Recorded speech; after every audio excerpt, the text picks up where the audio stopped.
A lot of runners mess up this one thing when it comes to marathon training, and I don't want that for you. You've probably had a marathon or a long run experience where you've hit the wall, your legs have cramped, they've got really heavy, and you've just felt totally shit. I've been there in my second marathon. I hit the wall and it was absolutely brutal. And I swore to myself I would never let that happen again from something I could control, which is why today we're going to talk about your marathon fueling from the start of training to race day in order to bring your best performance and hit your next PB. So pre-marathon, the most important thing is fueling your training. So getting comfortable with what gel you're gonna take. I don't really care what gel you use. The most important thing I care about is that you're getting 60 to 90 grams of carbs per hour when you're out there doing your long runs. When it comes to fueling your training, with that, you can do a bit of a carb load the day before some of your bigger long runs. You wanna be getting up and having your breakfast 90 minutes to 3 hours before your long run. When should you do 3 hours? When should you do 90 minutes? The longer your run is, the longer you should be fueling before that run. So that's where some of those really big peak training runs that you do in your marathon block, you should try and fuel 3 hours out. All we're trying to do there is get your body used to a process that you can then repeat on race day in order to run your best.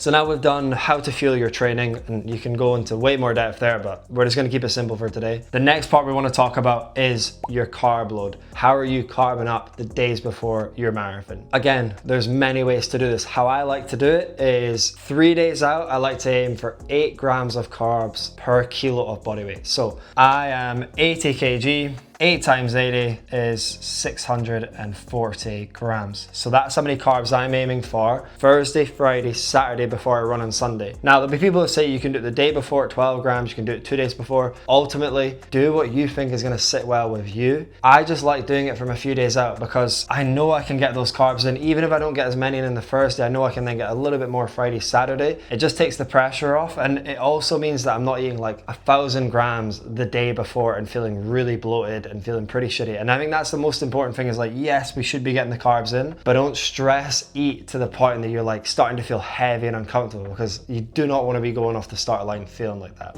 We've then got race day. Now, you will have been practicing the meal you're having before your long runs, either 90 minutes or 3 hours out. Again, when we're doing those longer long runs, 20 miles, we should be eating 3 hours out. And that's what we should be trying to do on race day. And we should be aiming for 2 to 4 grams of carbs in this meal per kilogram of body weight. So for me, that's gonna be 160 to 320 grams, 3-ish hours out from the race. I sit a bit closer to 160. I probably hit around 200 grams here. You would ideally want these carbs to be a 2-to-1 ratio of glucose to fructose. So if this meal was 300 grams of carbs, you'd want 200 grams coming from glucose, which is things like bread, rice, oats, and 100 grams coming from fructose-based carbs, so honey, jam, I don't really know any other examples. So you want to mix in this meal because you're going to top up your muscle glycogen, but also your liver glycogen, which is going to keep you more fueled effectively for the course of the marathon. Alongside this meal, you'd want to be taking in somewhere in the region of 1,000 milligrams to 3,000 milligrams of sodium. When we sweat, we lose sodium, and if we are to lose a lot of sodium, we're more likely to run into cramps, fatigue. I personally aim for 2,000 milligrams of sodium alongside this meal, and then when I'm fueling during the race, I'm just taking on my gels. I'm taking on sips of water as I'm sweating, and I'll probably take on a touch more sodium if it's a hotter day or I'm sweating a little bit more than normal. You can take in that sodium through electrolytes, through fast chews like this from Salt Stick, or even through sodium capsules, which is probably my go-to. So whenever I'm passing a water station, I'll get a capsule from my belt, pop it with some water, and then I'm good, and I'm keeping the cramps and fatigue at bay. And then during is the gels that you've been practicing with that you know work. And